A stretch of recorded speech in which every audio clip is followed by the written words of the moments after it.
അതിന്റെ വീട് തന്നെയല്ലേ. ഉസ്താദ് ഇവിടെ ഉണ്ടായാ മതിയായിരുന്നേ. ഉസ്താദ് ഇവിടെ ഉണ്ടാണാവോ, പോയി നോക്കട്ടെ.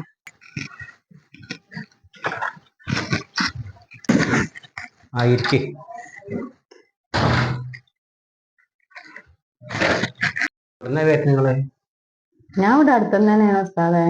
എന്താ നിങ്ങളെ പ്രശ്നം? അതല്ല ഉസ്താദെ, എന്റെ മോന്റെ കാര്യം പറയാൻ വേണ്ടി വന്നതാണ് ഞാൻ. ഓനക്ക് നേരം വെളുത്താൽ കിടന്ന് ഉറക്കം ഉറക്കം ഉറക്കം മാത്രമേ ഉള്ളൂ. പണിക്ക് അങ്ങോട്ട് പോകൂല കുട്ടി. 24 മണിക്കൂറും ഉറക്കം. ചങ്ങായിമാര് വന്ന് വിളിച്ചാൽ അത് അപ്പം അങ്ങോട്ട് ഇറങ്ങി അങ്ങോട്ട് പോകും.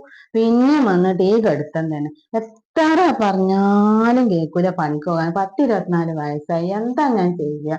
അത് പറയാൻ വേണ്ടി വന്നതാണ് ഉസ്താദ്. എന്തെങ്കിലും ഒരു മാർഗങ്ങൾ അതിന് പറഞ്ഞു. ഇതിന്റെ പ്രശ്നം ഞാൻ പറഞ്ഞു തരാം. എന്താ ഉമ്മാന്റെ പേര്? ഉമ്മാന്റെ പേര് റംല. മോന്റെ പേരെന്താ? ജമാല്. ഇതിന്റെ പ്രശ്നം എന്ന് പറഞ്ഞാല് മോന്റെ മേത്ത് ഇബിലീസ് കൂടിയതാ. ബിലീസാ? ഇതിനൊരു പരിഹാരം ഞാൻ പറഞ്ഞുതരാം. എന്തെങ്കിലും ഒന്ന് പറഞ്ഞു തരില്ല ഉസ്താദെ.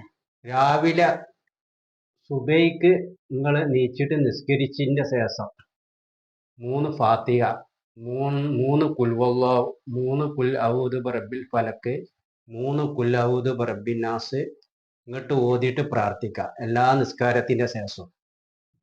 അതൊക്കെ ഞാൻ ചെയ്തോളാം ഉസ്താദ്. അതൊക്കെ ഞാൻ ചെയ്യാം. രണ്ടാമത്തത്, ഒരു 20 ഉറുപ്പ്യ എടുത്തുകൊണ്ട് ഒരു ചൂരൽ വടി വാങ്ങാം. സുബൈക്ക് ശേഷം നീച്ചിട്ടില്ലെങ്കിൽ നല്ല അടി കൊടുത്തുകൊണ്ട് നീപ്പിക്കവൻ.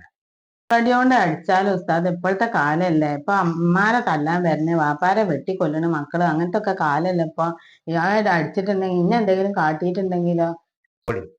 ഓനെ നന്നാവും. ഓനക്ക് യാതൊരു കുഴപ്പമില്ല. 4 ദിവസം കഴിഞ്ഞാൽ നിങ്ങൾ ഒരു കോയിനെറ്റി വരി. എന്നാ ശരി, ഞാൻ പോട്ടെ.